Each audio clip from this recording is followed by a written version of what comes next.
Hello friends, स्वागत है आपका हमारे यूट्यूब चैनल में। दोस्तों, साइंस में सारे चैप्टर्स लगभग कवर हो चुके हैं और आज हम मिसलेनियस देखते हैं। तो चलिए हम वीडियो को शुरू करते हैं। भौतिकी की वह शाखा जिसमें अति सूक्ष्म कणों की चाल का अध्ययन किया जाता है। किसका अध्ययन किया जाता है? तो अति सूक्ष्म कणों की जो चाल होती है उनका अध्ययन किया जाता है। तो उन्हें बोल रहा है, उसे क्या कहते हैं? तो ये क्वांटम मैकेनिक्स कहते हैं उन्हें, जिसमें अति सूक्ष्म कणों की चाल का अध्ययन किया जाता है। विज्ञान का क्षेत्र जो मानव एवं यंत्र के मध्य स्वचलन एवं संचार का अध्ययन करता है। किसका? देखिए, स्वचलन एवं संचार इन दोनों का अध्ययन करता है, वह कहलाता है साइबरनेटिक्स। ठीक है, साइबरनेटिक्स किसे कहते हैं? तो विज्ञान का वह क्षेत्र जो मानव एवं यंत्र के मध्य स्वचलन एवं संचार का अध्ययन करता है, तो उसे वो कहलाता है साइबरनेटिक्स। बहुचर्चित गॉड पार्टिकल, ठीक है, तो ये क्या है बोल रहा है? तो हिग्स बोसान। ठीक है, ये हिग्स बोसान है। सुमेलित करना है यहाँ पे। तो देखिए, प्राकृतिक फाइबर, तो ये प्रकाश तरंगे, और एंड्रॉयड, तो ये मोबाइल ऑपरेटिंग सिस्टम, और वृहद डेट्रॉन कोलाइडर, तो ये होगा कोलाइडर, तो ये होगा गॉड पार्टिकल। लाल ग्रह, तो ये मंगल लाल ग्रह है। ठीक है, तो इस प्रकार से ये सब सही सुमेलित हैं।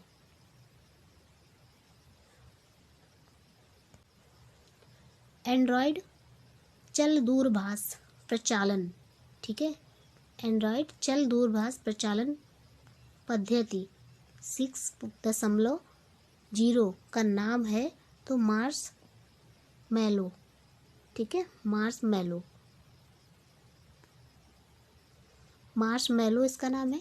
समय मापक विज्ञान है तो हॉरोलॉजी। समय मापक विज्ञान किसे कहते हैं? हॉरोलॉजी। घर्षण एवं स्नेहक का अध्ययन है तो ट्राइबोलॉजी।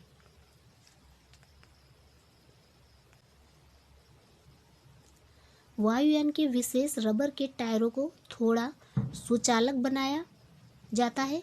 प्रकाश की नीली तरंगें बैंगनी तरंगों की तुलना में अधिक प्रकर्णित होती हैं, जिसके कारण आकाश नीला दिखाई देता है, न कि बैंगनी।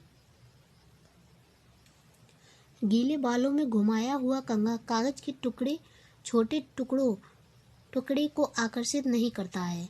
ज्वलनशील पदार्थों को ले जाने वाले वाहनों में प्रायः जमीन से छूती हुई धातु से बनी रस्सी बांधी जाती है। तो उपर्युक्त में से कौन सा कथन बोल रहा है? यहाँ पे असत्य है।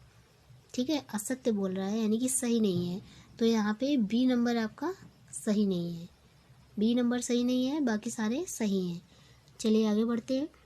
राष्ट्रीय भौतिकी प्रयोगशाला स्थित है। ठीक है, राष्ट्रीय भौतिकी जो प्रयोगशाला है वो नई दिल्ली में स्थित है। राष्ट्रीय रासायनिक प्रयोगशाला अवस्थित है, ये पुणे में है। राष्ट्रीय रासायनिक प्रयोगशाला पुणे में है। और Tata institute of fundamental research कहाँ पे स्थित है? तो ये आपका मुंबई में है, Tata institute of fundamentals research. ठीक है, तो ये है लेज़र का पूर्ण रूप पूछ रहा है। ठीक है, तो लेज़र का पूर्ण रूप क्या है, यानी कि फुल फॉर्म क्या है? तो light amplification by stimulated emission of radiation. ठीक है, तो लेज़र का फुल फॉर्म क्या होगा?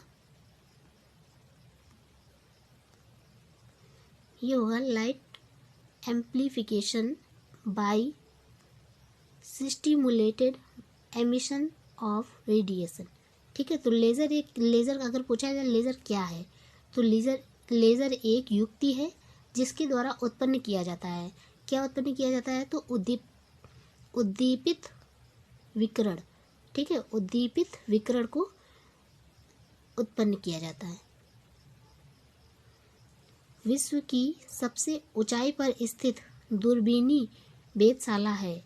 ठीक है, तो बोल रहा है विश्व की सबसे ऊंचाई पर स्थित, कहाँ? सबसे ऊंचाई पर और स्थित और दूरबीनी वेधशाला कौन सी है?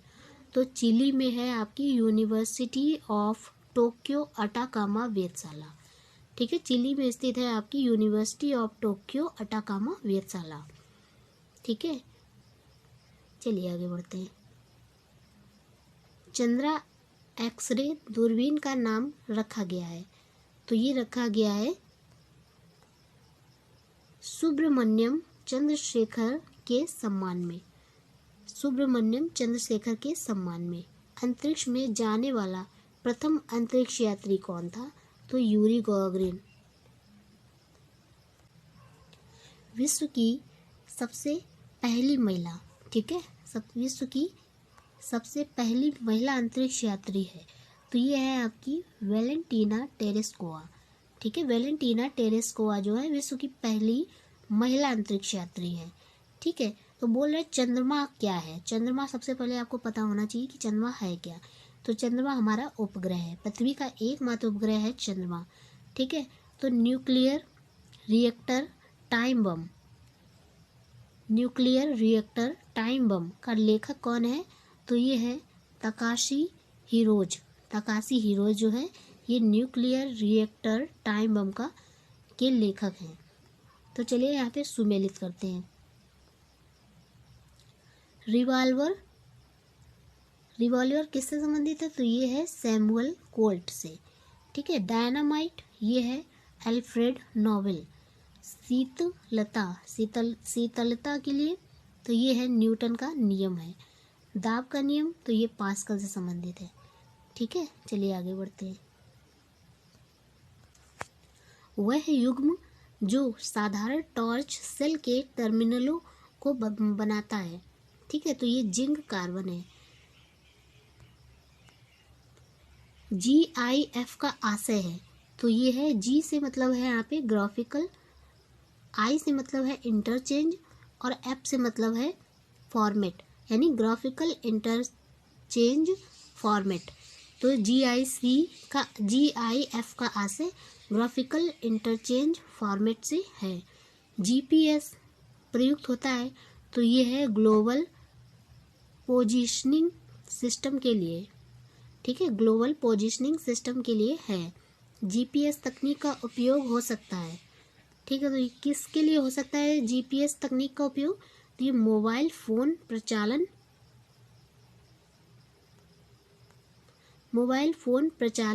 बैंकिंग प्रचालन एवं पावर ग्रिडों के नियंत्रण में।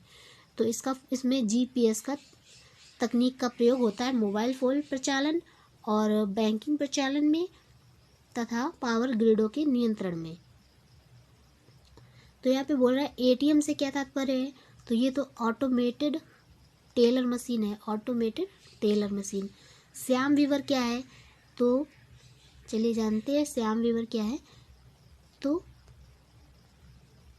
सारे विकिरण जो इसके पास से प्रवाहित होते हैं उनका अवशोषण करता है। ठीक है, सारे विकिरण जो इसके पास से प्रवाहित होते हैं उसका अवशोषण कर लेता है। कौन? श्याम वीवर या फिर ब्लैक होल भी बोलते हैं इसे। हाल ही में वैज्ञानिकों ने पृथ्वी से अरबों प्रकाश वर्ष दूर विशालकाय ब्लैक होलों के विलय का प्रेक्षण किया। इससे गुरुत्वीय तरंगों का अभिज्ञान हुआ। ठीक है, पुच्छल तारे की पूंछ की दिशा सदैव होती है, किस तरफ होती है? तो सूर्य से दूर की ओर, सूर्य से दूर की ओर होती है। अत्यधिक घनत्व वाले जो नक्षत्र होते हैं, नक्षत्र, तो उनको क्या कहते हैं? तो उनको कहते हैं न्यूट्रॉन स्टार्स।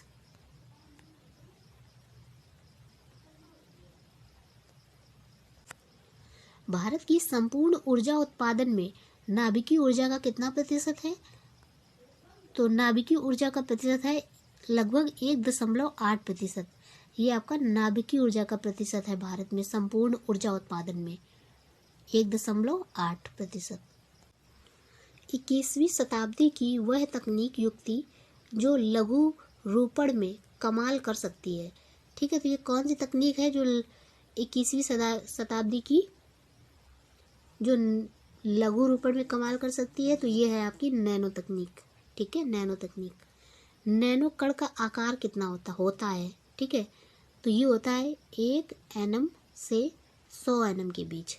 ठीक है, 1 nm से 100 nm के बीच होता है नैनो कण का आकार। एक कण जिसकी कम से कम एक विमा 7 10 की पावर 7 मीटर से कम हो क्या कहलाता है? तो कहलाता है नैनो पार्टिकल। नैनो पार्टिकल का जो जिसकी विमा कितनी होनी चाहिए? तो उतनी होनी चाहिए 10 की पावर -7 मीटर। ठीक है, चलिए आगे बढ़ते हैं। नैनो प्लग संबंधित है, किससे संबंधित है? तो एक छोटे सुनने के यंत्र से, छोटे सुनने के जो यंत्र होते हैं उससे संबंधित है नैनो प्लग। सत्य कथन है यहाँ पे बोल रहा है, यानी सही वाक्य कौन सा है? तो नैनो कण द्वारा 60 डेसिबल तक कम ध्वनि सुनाई देती है। ठीक है, नैनो कण जो होते हैं उनसे 60 डेसिबल तक कम ध्वनि सुनाई देती है, तो ये सही है।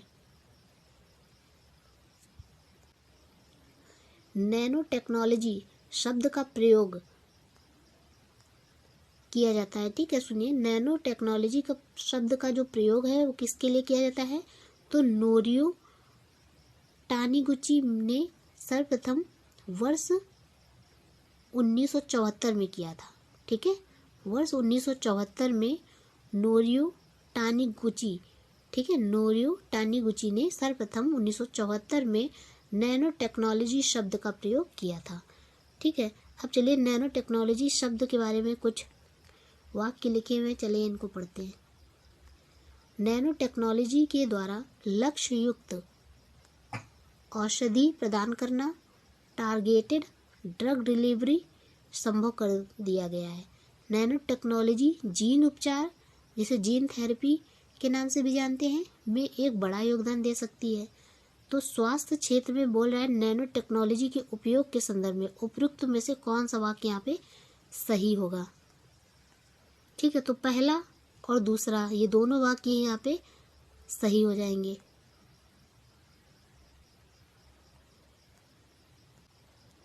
कार्बन नैनो ट्यूबों के संदर्भ में निम्नलिखित कथनों पर विचार कीजिए।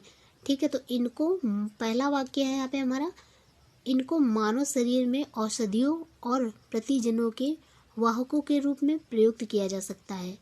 ठीक है, इनको मानव शरीर के क्षतिग्रस्त भाग के लिए कृत्रिम रक्त कोशिकाओं के रूप में बनाया जा सकता है और इनका जैव रासायनिक संवेदकों में उपयोग किया जा सकता है। और 4th नंबर आपका है कार्बन नैनो ट्यूब जैव निम्नीकरणीय होती है। ठीक है, तो इसमें से बोला है कौन से कथन यहाँ पे आपके सही हैं? तो केवल पहला सही है, तीसरा सही है और चौथा सही है, जबकि दूसरा वाला जो है आपका वो गलत हो जाएगा। ठीक है, चलिए आगे बढ़ते हैं।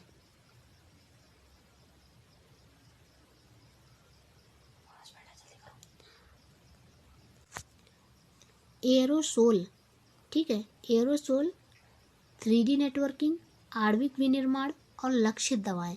तो नैनो तकनीक के उपर्युक्त पदार्थों,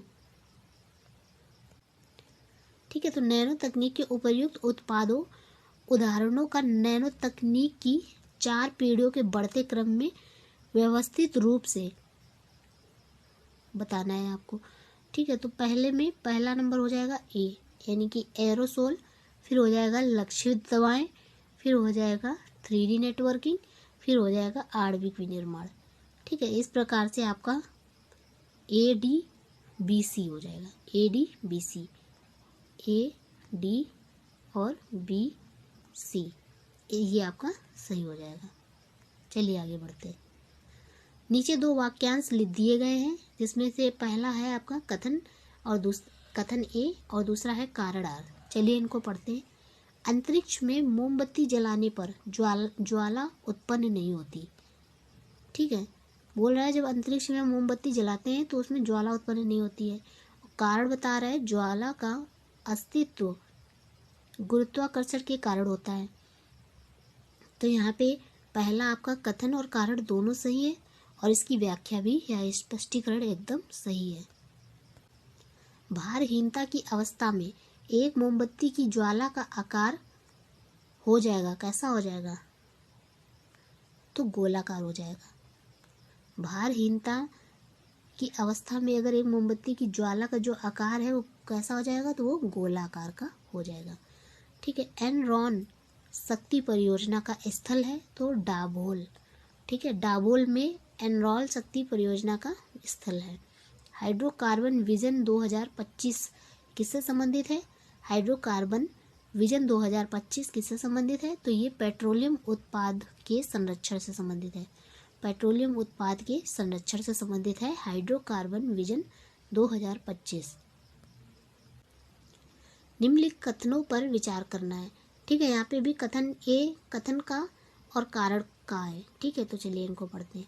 भारत की जो नाविकी नीति है, भारत की नाविकी नीति में निहित है कि वह अपने नाविकी संयंत्रों के अंतर्राष्ट्रीय इंस्पेक्शन के लिए तैयार नहीं है। और कारण बता रहा है, भारत नाविकी यंत्र नहीं बनाएगा। तो यहाँ पे बोल रहा है पहला तो सही है, पहला सही है, यानी कि का वाला जो पहला वाक्य है ये कथन सही है, परंतु इसका जो कारण है वो गलत है। कारण आपका गलत हो जाएगा। चलिए आगे बढ़ते हैं। भारत ने आणविक विस्तार संधि पर हस्ताक्षर करने से इनकार कर दिया है क्योंकि यह भेदभावपूर्ण है। यह भेदभावपूर्ण है, इसलिए भारत ने आणविक विस्तार संधि पर हस्ताक्षर करने से इनकार कर दिया है। निम्नलिखित देशों पर विचार करना है।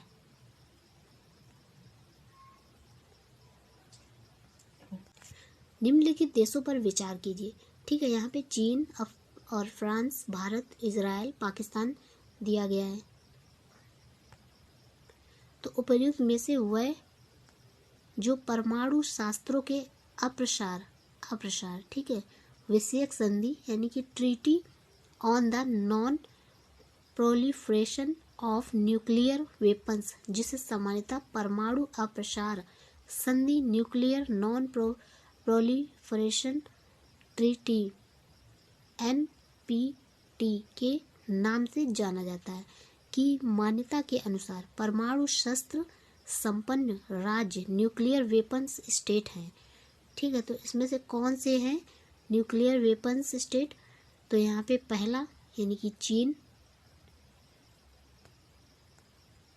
पहला आपका चीन और दूसरा फ्रांस, ये आपके न्यूक्लियर वेपन्स स्टेट हैं। किसी देश के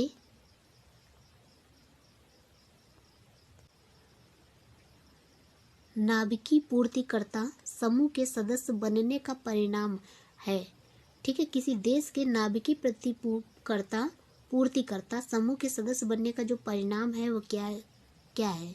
तो इसकी जो पहुंच है वो नवीनतम और सबसे कुशल परमाणु प्रौद्योगिकियों तक हो जाएगी। ठीक है, तो इसकी पहुंच जो है वो नवीनतम और सबसे कुशल परमाणु प्रौद्योगिकियों तक हो जाएगी। ठीक है, परमाणु आपूर्ति समूह न्यूक्लियर सप्लायर्स ग्रुप का सदस्य नहीं है। कौन सा देश है जो न्यूक्लियर सप्लायर्स ग्रुप का सदस्य नहीं है? तो ईरान है आपका। ईरान नहीं है, बाकी सब हैं। वह देश जिसने परमाणु आपूर्ति समूह द्वारा भारत पर प्रतिबंध भारत पर प्रतिबंध हटाए जाने के पश्चात सर्वप्रथम भारत के साथ समझौते पर हस्ताक्षर किए, जिससे भारत को नागरिक परमाणु तकनीक की आपूर्ति की जा सकेगी। ठीक है, तो वह कौन सा देश है? तो वह देश है फ्रांस। वो फ्रांस है। ठीक है, तो नैनो हमिंगबर्ड क्या है? नैनो हमिंगबर्ड क्या है? तो ये एक जेब के आकार का चालक रहित जासूसी वायुयान जिसका विकास संयुक्त राज्य अमेरिका में हुआ। ठीक है, किया गया। तो ये हमिंगबर्ड, नैनो हमिंगबर्ड क्या है? तो एक जेब के आकार का चालक रहित जासूसी वायुयान है जिसका विकास कहाँ पे हुआ है? USA में हुआ है, संयुक्त राज्य अमेरिका में हुआ है।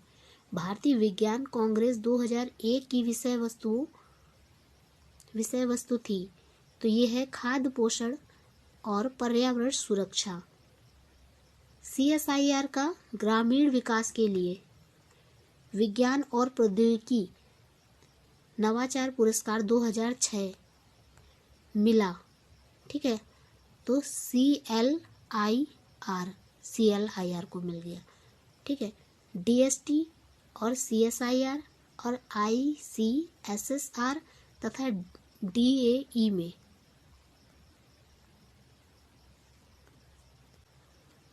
में से विज्ञान और प्रौद्योगिकी से संबंधित नहीं है। ऐसा कौन है इसमें से जो विज्ञान प्रौद्योगिकी से संबंधित नहीं है? तो ये आपका है ICSSR। ICSSR आपका विज्ञान से संबंधित नहीं है। ठीक है, तो निम्नलिखित कथनों पर विचार कीजिए। आधार कार्ड का प्रयोग नागरिकता या अधिवास के प्रमाण के रूप में किया जा सकता है। एक बार जारी करने के पश्चात इसे निर्गत करने वाला प्राधिकरण आधार संख्या को निष्क्रिय या लुप्त नहीं कर सकता। तो इनमें से कौन सा कथन आपका सही है? तो यहाँ पे ना तो पहला कथन सही है और ना ही दूसरा सही है, ये दोनों ही गलत हैं यहाँ पे। ठीक है, तो इसी के